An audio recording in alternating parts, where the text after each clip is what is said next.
Action-packed games, intense plays, latest happenings sa sports, at kwento sa likod ng tagumpay ng mga atletang Pilipino. DZRH TV, Match Point. Do it!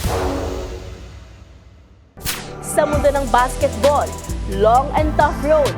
Ganyan inilarawan ni Coach Tim Cone ang plano nito para sa Philippine Men's National Basketball Team na Gilas Pilipinas patungo sa 2024 Paris Olympics.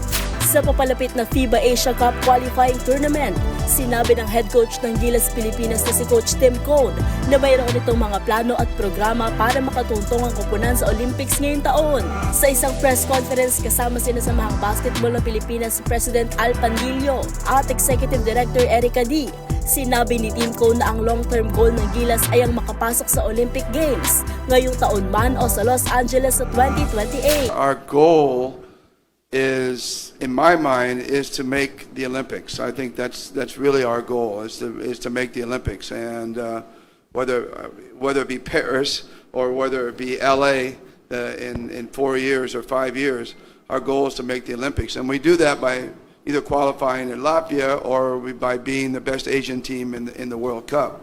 To do that, we have to qualify for the World Cup, and to do that, we have to qualify for the FIBA Asia Cup. And it's all a progression that goes forward. So that's our goal. Our goal is to do that, but that's not our focus. We're not going to be thinking about that or talking about that as a group. Our focus is what it's going to take to get us there, and that's that day-to-day process that we're going to battle, and that's part of the process. This window here is part of the process. Sa ngayon, nakafocus muna ang Gilas sa proseso kung paano makararating sa nasabing long-term goal, kabilang na ang FIBA qualifiers. Matatanda ang noong nakaraang buwan lang, opisyal na inanunsyo si Cone bilang permanent head coach ng koponan, kasabay ng pagpapakilala nito ng 12-man roster na magiging core sa pagsabak ng Gilas sa susunod na 4 na taon. Samantala sa mundo naman ng boxing, hindi tinanggap ng International Olympic Committee ang kahilingan ni Manny Pacquiao na makasama sa 2024 Paris Olympics para irepresenta ang Pilipinas. Ito ang kumpirmasyon ng Philippine Olympic Committee matapos itong makatanggap ng liham mula sa IOC na hindi maaaring lumahok ang 8th Division World Champions sa Summer Games. Maaalalang umapila ang pambansang kamao sa nasabing komite dahil lagpas na ito ng 5 taon sa itinakdang age limit.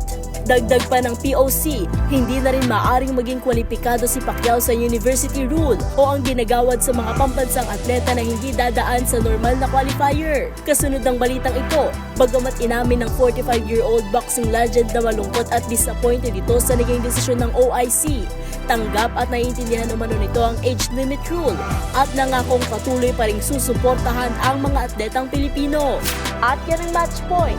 Mula sa kauna-unahan sa Pilipinas, DZRH. Ito si Mili Borja, tuloy-tuloy sa pagbabalita, tuloy-tuloy sa serbisyo.